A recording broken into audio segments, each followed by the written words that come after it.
You're listening to the Broken Havoc podcast on YouTube, where we discuss everything in and outside of the squared circle. Make sure to like and subscribe for more content, and as the frickin' referee would say, ring that damn bell for more notifications.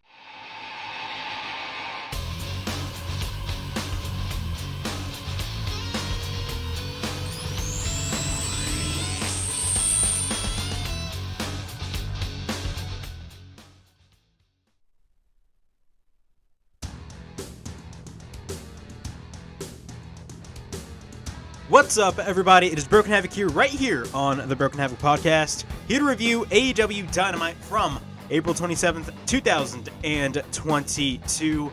Overall thoughts on this show. I really enjoyed what I saw on the show, but I have a couple of problems with the show, in my opinion, but I'll talk about that later on in the review. We had Dax Harwood versus Cash Wheeler, yes, the Ring of Honor and AAA Tag Team Champions, going at it in a qualifying match for the Owen Hart Cup tournament. We had a lot of other stuff that happened on the show. We had Sammy Guevara versus Scorpio Sky in a ladder match, yes, a ladder match for the TNT Championship, in which the wrong man won, and I stand by that statement. I'll explain why in the review. We had Wardlow taking on Lance Archer, and we got W. Morrissey, most likely W. Morrissey. We don't know if Enzo's going to be showing up on Dynamite next week as well, but W. Morrissey is also going to be making an appearance next week on Dynamite. If you guys do not know who W. Morrissey is, he was the former Big Cass in WWE, which I'm actually really excited for. But we got a lot of things to talk about right here on the Dynamite review. But before I get on with the Dynamite review, make sure to like and subscribe to the Broken Havoc podcast right here on YouTube, in which we discuss everything in and outside of the squared circle. Make sure to like and subscribe for more content, and as the freaking referee would say, ring that damn bell for more notifications. Also, the Broken Havoc podcast is now available on audio platforms. It's available on Apple Podcasts, Spotify, Anchor, and Google Podcasts. So if you guys want to check out the Broken Havoc podcast in audio format, you guys can check it out in all of those platforms listed. All right, let's talk about Dynamite. Overall, I thought Dynamite was a really good show, in my opinion. I really enjoyed what I saw on Dynamite. It was a fun show. It flowed really well. But one problem, and one major problem, in my opinion, that I had with this show was the match order. Yes, the match placement. And that is regarding three matches. Dax Harwood versus Cash Wheeler, the match between Wardlow and who else was it? Lance Archer. And also the main event with Scorpio Sky and Sammy Guevara. I would have personally had Sammy Guevara versus Scorpio Sky open the show. I would have had then Wardlow versus Lance Archer in the middle of the show, and then Dax versus Cash in the main event. The reason why I say that is because more people were hyped about Dax versus Cash than Scorpio Sky versus Sammy Guevara. And that Scorpio Sky versus Sammy Guevara, I'll talk about it. I enjoyed the match. I thought it was a really fun ladder match. But having Scorpio Sky win the TNT Championship again is a problem, in my opinion. And that's not really on Scorpio Sky. It's the fact that they're playing hot potato with the TNT Championship, which I do not like, and I'll talk about that later on in the review. I felt like Sammy Guevara should have won the title, in my opinion, but or retained the title, I should say. But we had Dax Harwood versus Cash Wheeler open up the show, and CM Punk was on commentary. Again, this was the match that everybody was hyped about. Like throughout this entire week, as soon as they announced Dax Harwood versus Cash Wheeler in a qualifying match for the Owen Hart Foundation tournament, I was 100% excited. Bro, I'm rocking my FTR shirt right now, man. FTR right now is the hottest tag team in pro wrestling right now. I don't care what anybody says. They are literally the hottest tag right now in all of wrestling. They are super popular, and they are super over with the crowd. But, yeah, we're going to be talking about Dax Harwood versus Cash Wheeler. I thought the match was really good. You know, to me, I will say this. The match really went by quick. I don't know about you guys, but I would have had the match go a little bit longer, in my opinion. But, you know, I thought the match was pretty good regardless. And Dax Harwood did win, which I thought the right man was Dax Harwood to win. Mainly because of the fact that I feel like out of the two, I feel like Dax Harwood really has I don't want to say that it factor, but like, I mean, both guys have that it factor. But really, whenever Dax Harwood speaks, you can definitely feel it. Like, whenever he speaks, like, I go back to that whole FTR and Santana and Ortiz feud. Holy crap, like, bro. Like, Santana and Dax Harwood really had fantastic chemistry during that feud. But the right man won in Dax Harwood, but it was a really good match. I really enjoyed the match for what it was. As I've stated earlier, CM Punk is on commentary. Really technical in the beginning of the match. The match was really technical. A lot of people compared it to the WrestleMania 10 match between Owen Hart and Bret Hart. And somebody, like, the similarities, especially in the beginning of the match with the arm drags and all that shit, like, literally, there was a lot of similarities to that match, but that happened back in 1994. But both lock up. Then they lock up again. We got a side headlock by Dax. Cash then goes for a wrist lock. We got a side headlock takeover by Dax. And then Cash does the same thing. Both then go face each other on each side. Then we got a shoulder tackle by Cash Wheeler. Cash then goes for a sleeper hold. Then we get a slam by Cash. We get a side headlock takeover by Dax. And then Cash does the same thing as well. So again, these guys know each other. That's great. Of course, they're a tag team, but like these guys are really good. Dax then targets the eyes of Cash. At this point, Cash gets pissed off. We get an uppercut by Cash, and then we get an uppercut by Cash. Cash then goes for a shot to the midsection. We get a couple of chops by Cash. Then Dax takes Cash to the top. Then we get a couple of chops by Dax. Holy shit. Dax then goes to the top and he hits a superplex. Dax then also goes to the top again, and he tries to go for the flying headbutt, but misses. Then Cash then gets taken to the outside. We go to commercial break. Cash is in control during the break. Once we're back from break, we get a German suplex by Cash on Dax Harwood. Then we get a German by Dax on Cash. Cash then goes for a back elbow after that. Then both collide with a double crossbody.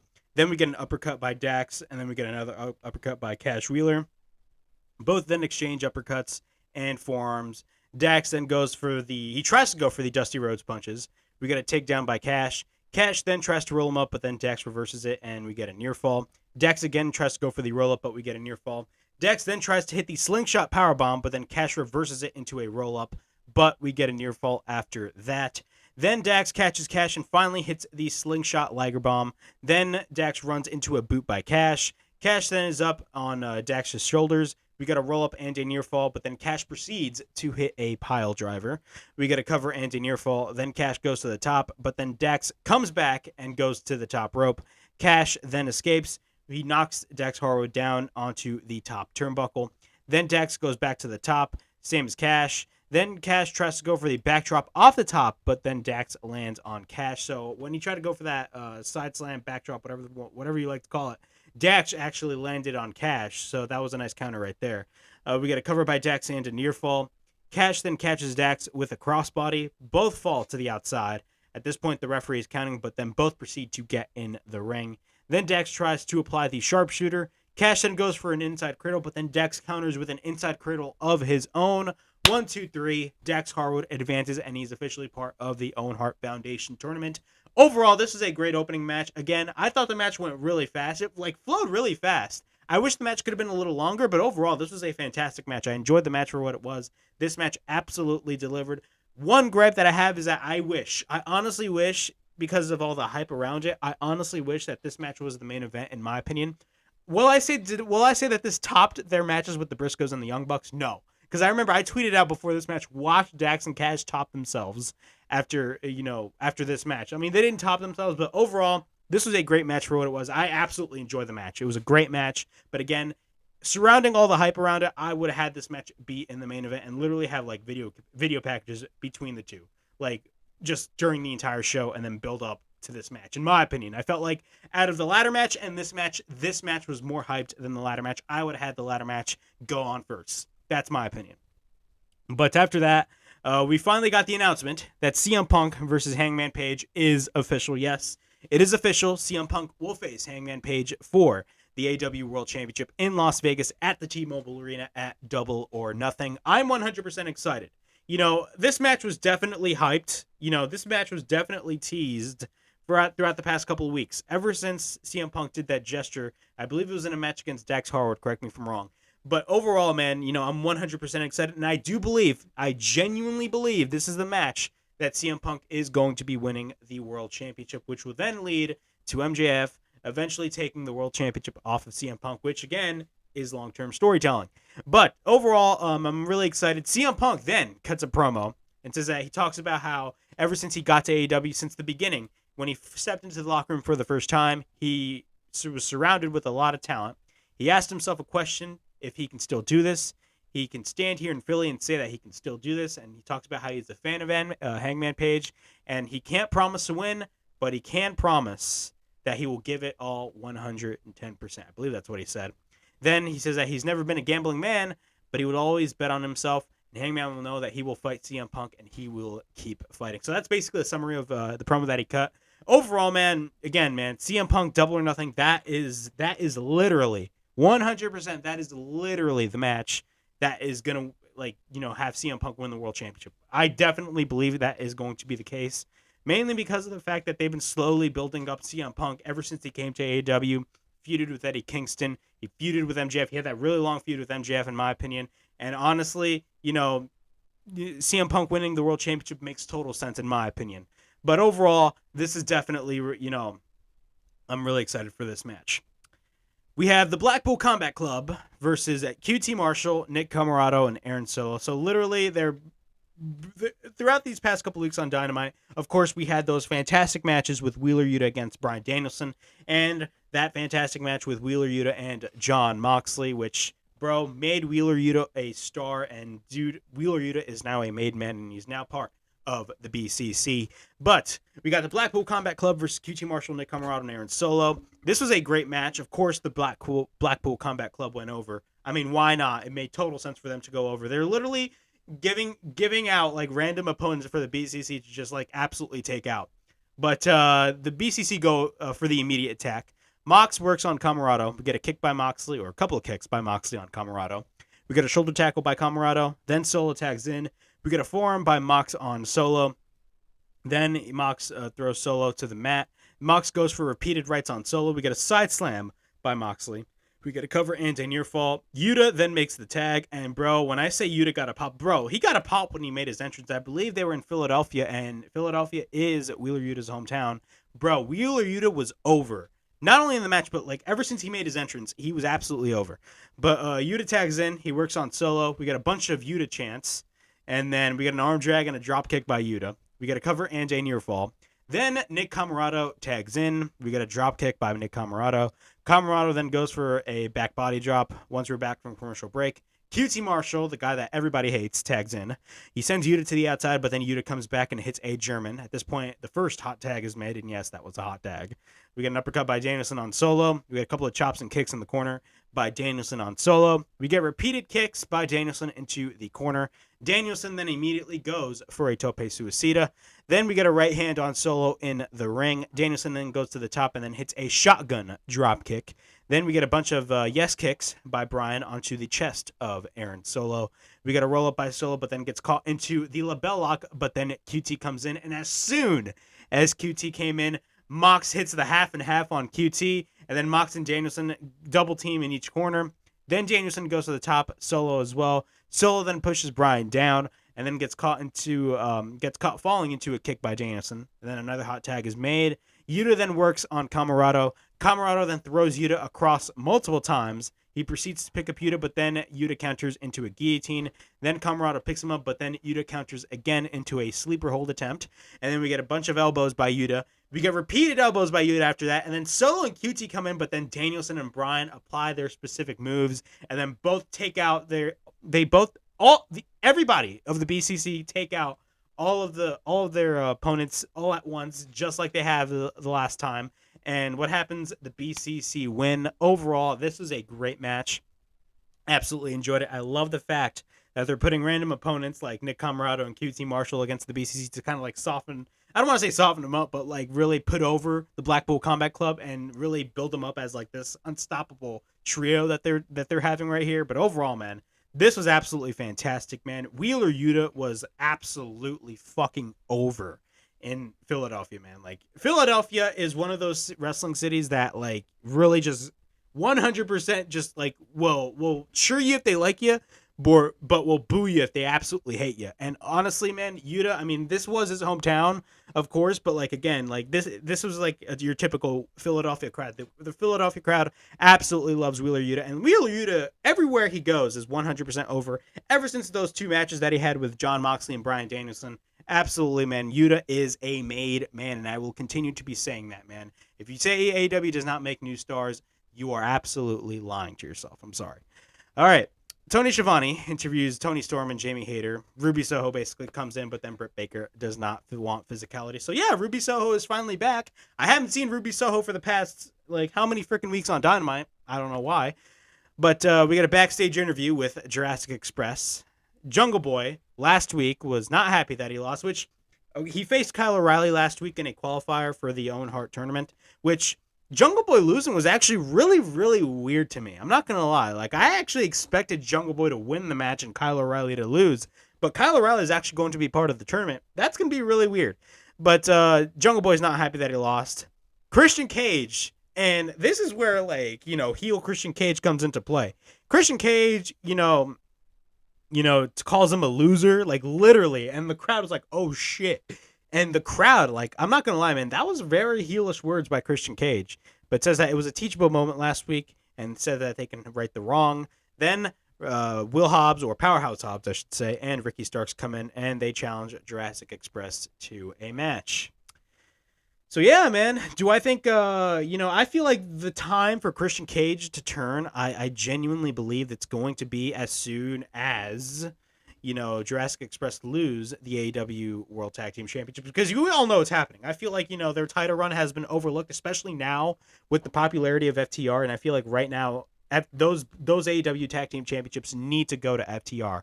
Absolutely. I mean, yes, they hold the Ring of Honor and AAA Tag Team Championships, but still, could you imagine if they were triple champions? Holy shit, they'd be unstoppable. But overall, man, having FTR beat Jurassic Express, I feel like that would be the catalyst of Christian Cage eventually turning on Jurassic Express, because we all know it's going to happen. I feel like Christian Cage, yes, I love the fact that they paired him with Jurassic Express, but I feel like Christian Cage really needs to turn heel. Come on, I want to see heel Christian Cage, please. But yeah, man. After that, we got Lance Archer versus Wardlow. Overall, this was a great match. Actually, Wardlow did some crazy shit in the beginning stages of the match. I mean, he did some things that, of course, we have already seen. But, like, bro, Wardlow was on another level in this match. I'm not going to lie. And I remember when Lance Archer came in, he did the whole everybody dies and he pushed the camera. That was kind of cringeworthy. I ain't going to lie. That was kind of weird. But we got Lance Archer versus Wardlow. MJF mocks. He's up on the skybox with Sean Spears.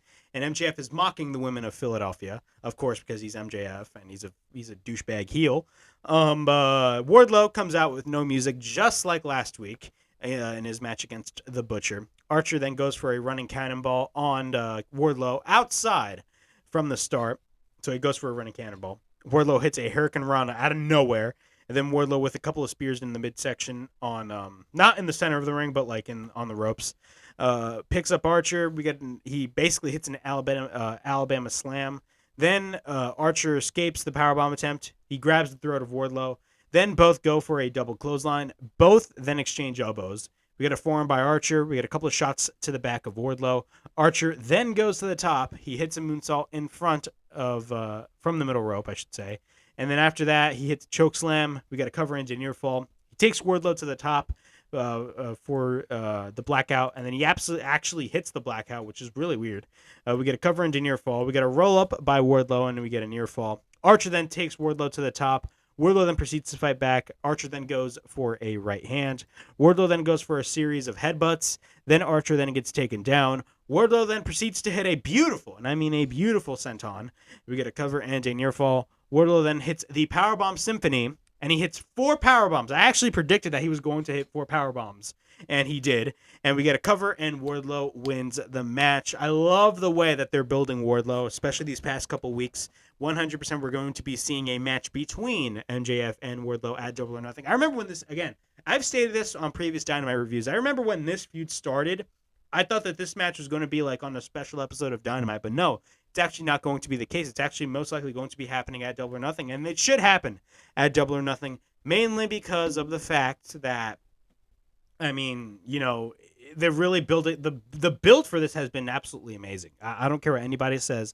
I thought the build for Wardlow and MJF was fantastic. But next week, MJF, so actually I'm going to be shifting all the way down to my notes and talking about the MJF segment. So MJF is kind of pissed off, but doesn't really show it. So he's backstage. He yells at the interviewer out of nowhere, but then just chills out for a little bit. But MJF says he has a plan. So he kicks out the interviewer and says that Wardlow will face, he goes on his phone, and he teases everybody. He doesn't officially state his name, but he teases everybody, and he says, your opponent you will face, and he basically puts over his opponent. He says, and you can't teach that. What is that? Well, that's basically Enzo and Cass. If you guys do not remember Enzo and Cass, who was the big man in that group? Big Cass. He's actually been making a lot of impact, pun intended, and Impact Wrestling. His name is W. Morrissey. So yes, W. Morrissey most likely is going to be facing Wardlow next week. Could you imagine if Enzo joined W. Morrissey? I'd be absolutely stoked for that. That'd be great. But overall, I absolutely enjoy it, and we're going to be getting W. Morrissey versus Wardlow next week on Dynamite. We get a segment with the Jericho Appreciation Society. Yes, the Jericho Appreciation Society has a segment because they're a bunch of sports entertainers, and sports entertainers are amazing. So Jeff Parker, yes, I'm still going to call him Jeff Parker. I completely forgot his new name. He calls the AEW fans the AEW Galaxy, which is absolutely hilarious. He called them the AEW Galaxy. That's a little joke around the WWE universe, which I mean, it worked out for WWE for calling the fans of the WWE universe, but still, to me, it's so cringy whenever they say that. Even to this day, like calling the fans of the WWE universe like WWE universe, and I'm like, oh my god, just call them the fans. But he calls them the AEW Galaxy, which had me laugh my ass off. Calls out Santana and Ortiz and Eddie Kingston. Says that they want no physicality. Jericho says that 4.5 billion years old, and we are lucky to live in the Chris Jericho era. I'm so happy. It says that we paid to see the JAS, and Jericho is demanding for Santana, Ortiz, and Eddie Kingston to apologize. Ortiz, Santana, and Kingston come out, and Ortiz, when after Jericho demanded the apology, Ortiz was like looking for something in his pocket, and he flipped off Jericho. So he flipped off Jericho, which was how that was funny. He got that from Steve Austin. I know he did. But Santana then got something and then flips off Chris Jericho as well, which is I loved. And then says that Jericho turned on the two people that knew him best. Garcia says that, he talks back and says that it's not like they can't hit him. And then Kingston gets the mic and says, Kingston talks about how he hates this. He says he's not a fan of The Sopranos and he does not care. He tells Jericho to fight. And then Jericho says that it's 5-on-3. Kingston then gets on Jericho's face. So basically, me summarizing this whole thing, Kingston gets on Jericho's face, and Jericho says that he wants no company. He says no company wants Kingston, and says that, he tells him to do what he is told, bitch. And then Jericho, basically sits down, and then Kingston goes straight at his face and continues to talk shit on Chris Jericho. Now, where does this lead to? Honestly, I already know one. I came up with this assumption, and I tweeted AEW and somebody gone. They probably didn't see my tweet, but come on, man. After this, I absolutely enjoyed it. So Kingston basically talked down on Chris Jericho while Jericho was sat down. Kingston went straight at Chris Jericho's face. He did not stutter whatsoever. Kingston just went straight for the attack. But overall, man, where does this lead to? Honestly, man, I definitely see this year's Blood and Guts be the Jericho Appreciation Society versus LAX, since it's 5-on-3, and Santana, Ortiz, and Kingston. Those are only three guys. But what were the two original members of LAX? I know who. Homicide and Hernandez. Homicide and Hernandez are the two original members of LAX, alongside with Conan back in the TNA days, back in 2006. Could you imagine if they brought back Hernandez and Homicide and then they joined the later members of LAX, that being Santana and Ortiz and Eddie Kingston, to take on the Jericho Appreciation Society inside Blood and Guts? I don't know about you guys, but I'm absolutely excited for that. Mainly because of the fact that, we haven't gotten a Blood and Guts match, since last year. And it's a 1-year thing, but one time a year thing, but still, it's about to be May. And usually Blood and Guts, I would assume, happens every May. So, why not have a Blood and Guts match between the Jericho Appreciation Society and the LAX? I mean, it makes total sense. Could you imagine if Conan entered the fray? He was just a mouthpiece? I'd absolutely be for that. But we'll have to wait and see.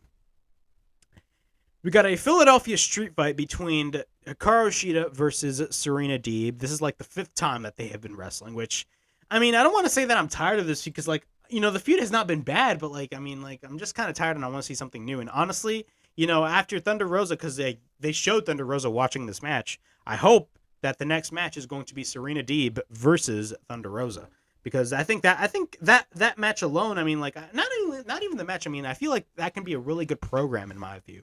But we'll have to wait and see. But overall, what are my thoughts on the Philly street fight? I enjoyed the Philly street fight for what it was. I thought the right woman won, that being Serena Deeb winning the match. I feel like you need to like build up Serena Deeb even more.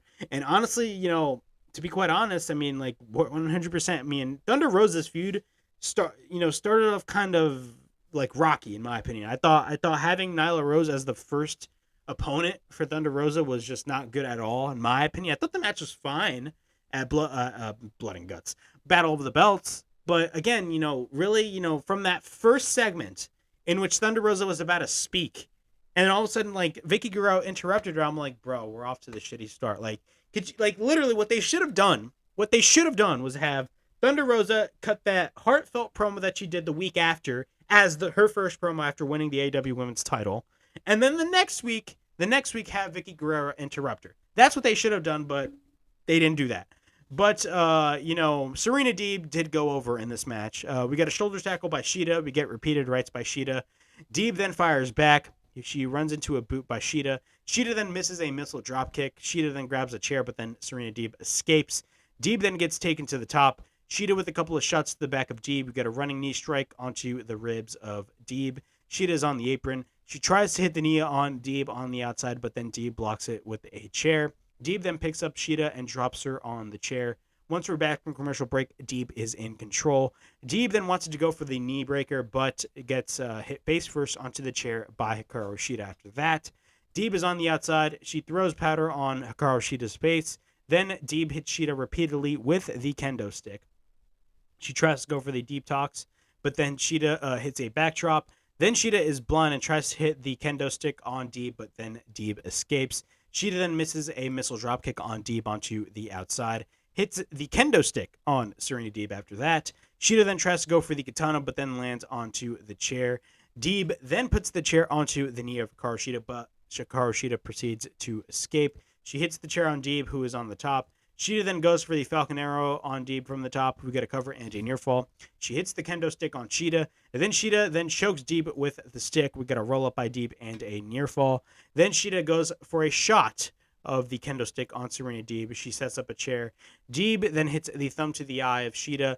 Then she hits the deep tox on the chair. We get a cover by Deeb and a near fall. Deeb then tries to go for the Serenity Lock, and Shida tries to go for the rope, but then there's no rope breaks.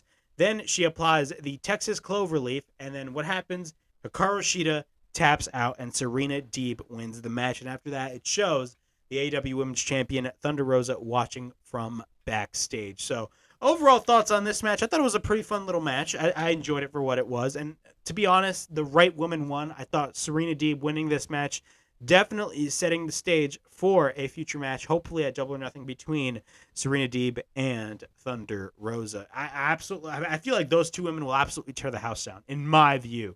But yeah, we got a segment with the House of Black. Fuego del Sol is in the center of the stage, and Matthews and King take Fuego. Alex Abrahantes is in the ring, and he cuts a yes, and I don't care what anybody says. That was a cringe-worthy promo that Alex Abrahantes stated. But he's not in the ring. What happens? Penta Oscuro comes out, and then what happens? Pac. Yes, Pac makes his return. Alex Abrahantes is actually on the stage. So who is that cloaked man in the center of the ring? Well, it's none other than Rey Fenix. Yes, Rey Fenix makes his return. Then they all take out the House of Black. Death Triangle finally reunites, and then they hit the triple somersault onto the back. Onto the House of Black. And yeah, man, Death Triangle is back. Bro, we need to get those trios titles now, man. What is the point of having trios if there's no trios titles? Bro, the first match for the trios championships, the House of Black versus Death Triangle. And if you really want to solidify the House of Black as an unstoppable force, and like, how many fucking times have I stated unstoppable force? But still, if you really want to solidify like House of Black, have them win trios championships. But we'll have to wait and see, because to be quite honest with you, I mean, like, the House of Black over the past couple weeks, I really not have been interested in them. I'm gonna be honest. I haven't been interested in them whatsoever. Mainly because of the fact that all I see is just like short, less than 30-second video packages because of the fact that the roster is so big. But yeah, man, hopefully we get those trios championships because like I've been stating this for like how many months now? A lot of months now that AEW needs trios championships. If you're going to have trios, right, you need trios titles. That's all. We got Darby Allin versus Swerve Strickland in a qualifying match for the Owen Hart Foundation tournament this Friday on Rampage, which is going to be an awesome-ass match. We got Samoa Joe versus Trent Beretta for the Ring of Honor TV title on Rampage. Next week on Dynamite, we're going to be getting Jeff Hardy versus Bobby Fish on Dynamite. And then we're also going to be getting the Virtuosa, Deonna Purrazzo, who is the current Ring of Honor Women's Champion, taking on Mercedes Martinez, who is the interim Ring of Honor Women's Championship in a unification match. So yes, Deonna Purrazzo is going to be appearing on Dynamite next week against Mercedes Martinez, who I think is going to be winning that match. 100% Mercedes Martinez because I believe Deonna Purrazzo is not even signed with AEW. I believe she's doing things with Impact Wrestling, but we'll have to wait and see. I genuinely feel that Mercedes Martinez is going to be the undisputed Ring of Honor Women's Championship. In our next match of the evening, we got the Undisputed Elite taking on the Varsity Blondes, Lee Johnson, Brock Anderson, and Dante Martin. Unfortunately, Dante Martin's brother, Darius Martin, got injured once again, which is absolutely terrible. Could you imagine, being on the show for a lot of months and then coming back and then getting injured again? Like, that absolutely sucks. Hopefully, Darius can come back stronger than ever, man. It absolutely sucks. Like, Top Flight is once again, split up because of Darius Martin's injury, but hopefully Darius Martin comes back, so that's why Dante Martin is put in this match. But overall, what are my thoughts on the match? I enjoyed the match for what it was. There's a lot of, this match was really fast-paced. You saw a lot of spots in this match. Undisputed Elite go for the attack, and by the way, I love the new Undisputed Elite logo, and I like that little red touch that they added right there, by the way. Matt is the legal man working on Dante Martin. Dante then goes for a clothesline on Kyle O'Reilly. He drop kicks Matt Jackson. Pillman Jr. then makes the tag. Then we get a chop by Kyle. We got a double team by the Varsity Blondes. Nick Jackson then is the legal man and drop kicks both of the Blondes. Johnson then goes for a crossbody, and then Anderson goes for a double clothesline. Bobby Fish is the legal man. He hits an exploder suplex. Dante hits a springboard dropkick, and then Johnson goes for a somersault onto the Young Bucks. Then Dante takes out ReDRagon. Once we're back from commercial break, Lee is the legal man. He runs into a super kick by the Young Bucks. Then we get a high kick by Bobby Fish. Then we get a little bit of tension between the Young Bucks and ReDRagon. Nick Jackson then goes for a kick onto the Varsity Blondes. He takes out Lee Johnson. We get a moonsault by Nick onto the Varsity Blondes. Matt then goes for a drop kick, and then Nick takes out the wrestlers onto the outside. Cole then makes the tag. We get a four-way BTE trigger. Cole then hits the boom, and we get a cover, and the Undisputed Elite win the match. And then Adam Cole gives the Young Bucks Undisputed Elite shirts.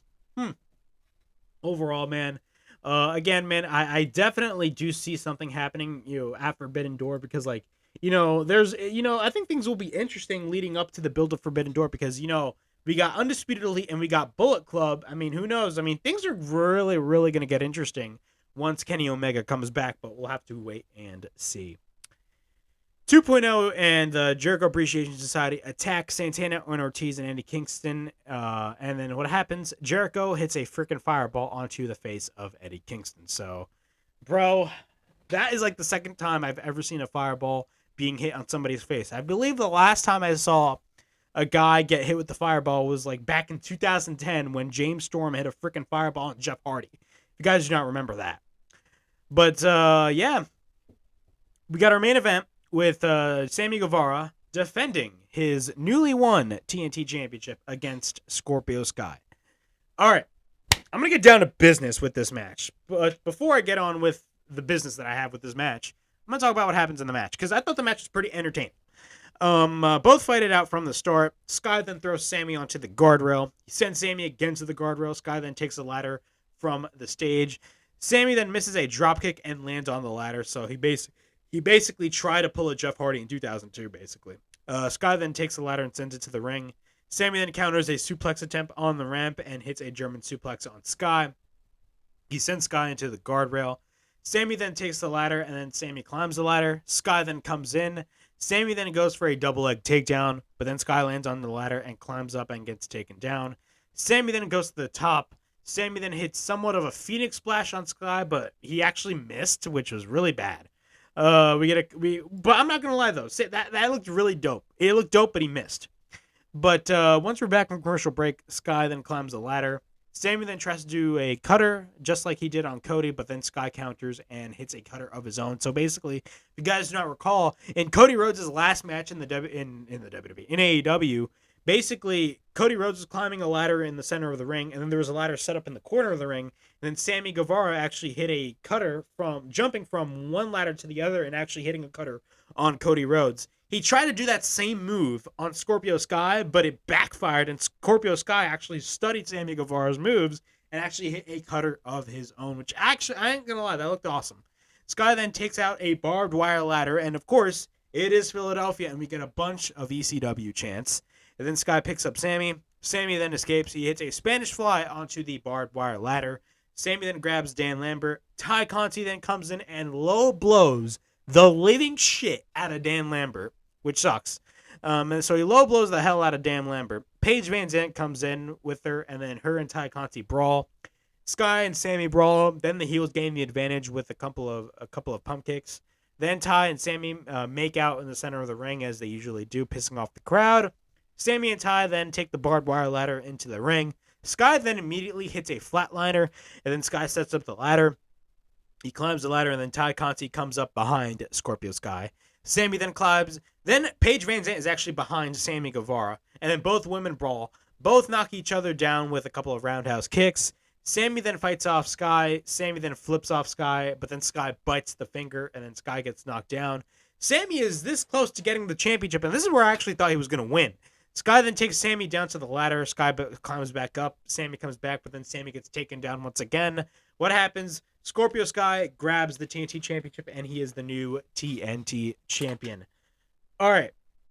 Overall thoughts on the match. I enjoyed the match. It was a good match. I enjoyed it, but again, I would have had this match open the show and have the Dax versus Cash match close the show. Number 2, I felt like Scorpio Sky winning was not the right decision to make. This is why, and it's not really on Scorpio Sky because I have really been enjoying the work with Ethan Page, Dan Lambert, and Scorpio Sky. I really have been enjoying the work, and I thought his title reign was really cut short at Battle of the Belts, so it really made no sense for it to have, in my opinion, Scorpio Sky drop the belt to Sammy Guevara at Battle of the Belts. It made no sense in my opinion. But this is the thing. My problem is not really with Scorpio Sky. My problem is the fact that you're playing hot potato with the fucking TNT Championship.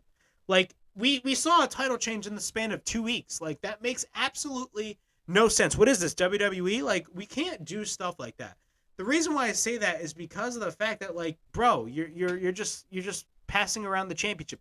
Not only that, it kind of made no sense. First off, what was the point behind Sammy Guevara beating Scorpio Sky at Battle of the Belts, a show that really nobody cared about? Number 2, what I would have done, I would have had Sammy Guevara lose.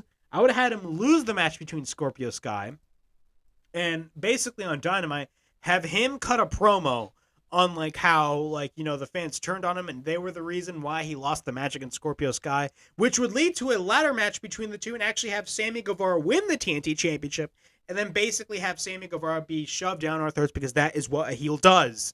That's what they should have done, but where's Sammy Guevara going to go now? In my opinion, where the hell is Sammy Guevara going to go now if he lost the TNT Championship after winning it like 2 weeks prior? To me, it makes no sense. Like, that's what kind of pissed me off. Nothing against Scorpio Sky. I absolutely love Scorpio Sky, but I would have had him go in this match as the TNT champion and actually lose to Sammy Guevara. That's what I would have done. But to me, I mean, you know, having Scorpio Sky win makes no sense to me, especially if you really want to, like, like, I would have had Sammy Guevara go full heel. Like, he kind of did go heel, but, like, he didn't go, like, fully full heel. Like, he still had, like, that babyface mentality of him, but, like, they're definitely turning Sammy Guevara and Ty Conti heel, in my opinion. But still, like, you have to, and I mean this wholeheartedly. You know, they should have had Sammy Guevara win this match and literally just turn heel in some sort of way or fashion. But that's just my opinion.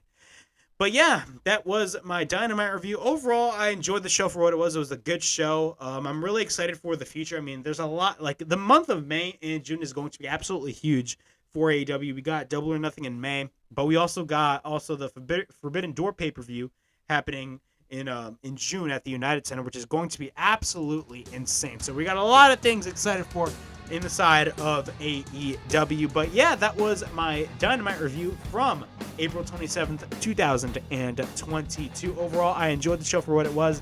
Again, match order, it was a problem for me. And not only that, the wrong guy won in Scorpio Sky versus Sammy Guevara in the ladder match for the TNT title. But yeah, that was my Dynamite review. Hopefully I'll come back with the Raw and SmackDown and Rampage reviews. Of course, we got WrestleMania Backlash next Sunday. Not this Sunday, next Sunday.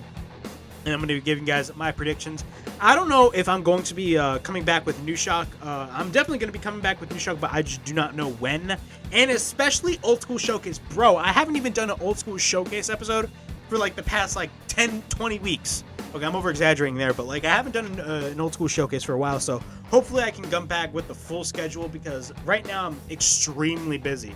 Like right now it's like literally the end of the semester in college, and like, bro, college has been kicking my ass. And what I mean by kicking my ass, I literally mean kicking my ass with the workload. But hey man, you gotta put school first, right? Absolutely, man. That's number one priority. But yeah, man, that was my AEW Dynamite review. Please like, subscribe, comment down below, push that bell for notifications, and be on the lookout for more videos right here on the Broken Havoc podcast on YouTube. But as always, it is Broken Havoc signing out.